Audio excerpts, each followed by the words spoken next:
بسم اللہ الرحمن الرحیم. ہاں جناب، میں اس وقت جو ہے موجود ہوں عرفان اللہ مروت صاحب کے پاس، جو کسی تعارف کے محتاج نہیں ہیں اور جنہوں نے اپنی زندگی کے اندر اپنے حلقے کی خدمت کی اور انہوں نے انسانیت کی خدمت کی. میں مروت صاحب سے مزید جو ہے میں پوچھوں گا کہ مروت صاحب، آپ جو ہے الیکشن کی تیاریاں کر رہے ہیں، الیکشن لڑنے کی طرف آ رہے ہیں. اللہ پاک اگر آپ کو عزت دیتا ہے تو آپ اپنے حلقے کے لیے کیا کریں گے، آپ اس عوام کے لیے کیا کریں گے؟ مروت صاحب السلام علیکم. مروت صاحب، آپ یہ بتائیں، ماشاءاللہ آپ جو ہے پہلے بھی جو ہے 3 الیکشن لڑے ہیں، اپنے جیتے ہیں اور عوام کی آپ نے خدمت کی ہے، اور مزید جو ہے اللہ آپ کو اگر عزت دیتا ہے تو مزید آپ اس عوام کے لیے، آپ اس حلقے کے لیے کیا کریں گے؟ بسم اللہ الرحمن الرحیم. پہلی بات تو یہ ہے کہ میں اس حلقے سے 4 دفعہ الیکشن جیتا. اس کے بعد بات آ گئی کہ عوام کے لیے کیا کریں گے. اس وقت عوام کا جو سب سے بڑا مسئلہ ہے وہ مہنگائی کا ہے، پھر اس کے ساتھ ساتھ بے روزگاری ہے.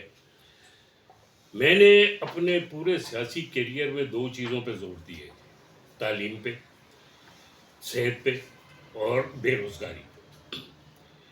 اب تو بڑا آسان ہو گیا ہے لوگ آتے ہیں ہماری چیزیں بنائی ہوئی کے اوپر آ کے فیتا کاٹ لیتے ہیں، کہتے ہیں ہم نے کالج کا افتتاح کر دیا. بھئی آپ کالج بناؤ پھر اس کا افتتاح کرو، بھئی ہم بھی آپ کی تعریف کریں گے. اعظم بستی میں لڑکیوں کا کالج بنایا. یہ کچرا کنڈی ہوتی تھی، یہاں پہ ہیرونی بیٹھے ہوتے تھے. اسی طریقے سے محمود آباد گرین بیلٹ میں ادھر کچرا کنڈی تھی، اس میں لڑکیوں کا کالج بنایا. نالا پار ٹیکنیکل کالج بنائے جو پیپلز پارٹی نے 15 سال اسے چلنے نہیں دیا، اور ابھی اس دن وزیر اعلیٰ کو بلا کے اس کا افتتاح کرایا، بنوایا میں نے. اس کے ساتھ ایک 50 بستر کا ہسپتال بنا ہوا ہے جو تیار کھڑا ہے، پر اس کو چلنے نہیں دے رہے کہ مروت کا نام نہ ہے.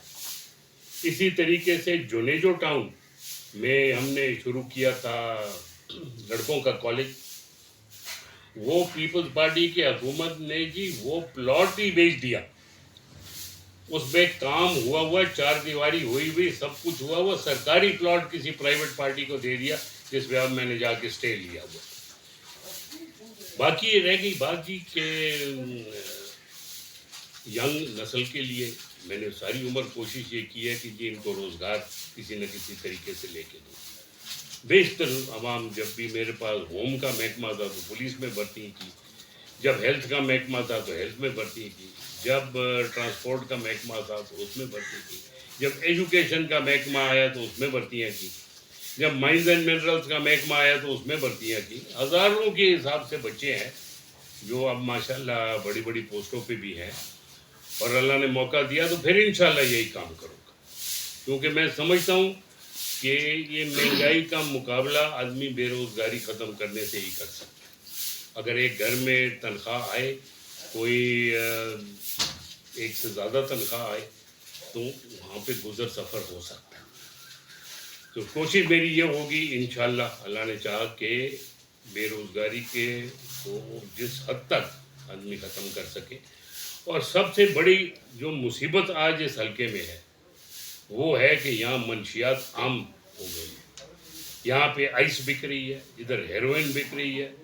گٹکا ماوا تو اب کوئی عام چیز ہو گئی ہے، اور چرس اس کو تو کوئی پوچھتا ہی نہیں ہے. اور عجیب و غریب قسم کی چیزیں ہیں جو لوگ انجیکشن لگاتے ہیں اور پتہ نہیں کیا کیا کرتے ہیں. پولیس بھی دوا کے پیسے کما رہی ہے، ان کی سرپرستی کر رہی ہے. کیبنیں لگی ہوئی ہیں لائنوں سے، ان کے اندر مال بک رہا ہے. سڑکوں پہ، کالجوں میں، اسکولوں کے باہر آئس بک رہی ہے، وہ پوچھنے والا نہیں. مطلب مین جو ہے اختر کالونی اور کشمیر کالونی کے اندر مین جو ہے پانی کا مسئلہ ہے، اور پانی کا مسئلہ پہلے بھی آپ نے حل کیا تھا. مزید وہاں پہ جو ہے اس ایشو کے اوپر جو ہے الیکشن لڑا جاتا ہے. اس سے پہلے جو ہے پیپلز پارٹی نے جو الیکشن لڑا اور اسی جو ہے اس موضوع کو لے کے آئی تھی، اور ابھی تک جو ہے پانی کا مسئلہ حل نہیں ہوا. اس کے بارے میں آپ کیا سوچ رہے ہیں؟ دیکھیے، پہلے اس زمانے میں جو لائن تھی، یہ لیاری کی لائن جا رہی تھی، میں نے اس سے زبردستی لائن لی تھی. میرے اوپر FIR بھی کٹی تھی، پر ٹھیک ہے ہم نے اس کا مقابلہ کیا، پر علاقے کے عوام کو پانی مل گیا. اب میں یہ پوچھنا چاہتا ہوں کہ 15 سال سے پیپلز پارٹی کی حکومت ہے، 7 سال سے سعید غنی صاحب یہاں منسٹر بیٹھے ہوئے، اس سے پہلے وہ سینیٹر ہوتے تھے، پانی کا کام کیوں نہیں ہوا؟ بلدیات کی منسٹری ان کے پاس رہی ہے، پھر بھی پانی کا کام نہیں ہوا، اور لوگوں کو دلاسے دیتے رہے کرتے کرتے آج حکومت ختم ہو رہی ہے تو آپ کہہ رہے ہیں جی پانی بھی آ رہا ہے تو نوکری بھی آئے گی، پلانٹ بھی آئے گی۔ ہمیں پتہ ہے نوکری کس حساب سے بک رہی ہے، کتنا ریٹ ہے، 4 لاکھ روپے میں نوکری بک رہی ہے، کیا ہمیں پتہ نہیں ہے؟ اور پانی کو 15 سال کیوں لگے ہیں؟ ابھی بھی پانی آیا تو نہیں، ابھی بھی خالی دلاسے ہیں۔ کچھ پسندیدہ لوگوں کو ٹینکر دیے جاتے، وہ کیوں دیے جاتے ٹینکر؟ عوام ٹینکر اگر ہے لا کے سڑک پہ کھڑا کر دے، ہر آدمی آ کے اس سے بھرے۔ مجھ ایک مخصوص یا 2 یا 3 یا 4 مخصوص آدمیوں کو ٹینکر دیا جاتا ہے، ان کی مرضی ہے وہ بیچے یا کسی کو دیں۔ تو میں سمجھتا ہوں کہ یہ تو اختر کالونی اور کشمیر کالونی کے عوام کے ساتھ ناانصافی ہے۔ گیس کہاں گئی؟ بجلی کہاں گئی؟ ایسے حالات تو نہیں ہوتے تھے نا۔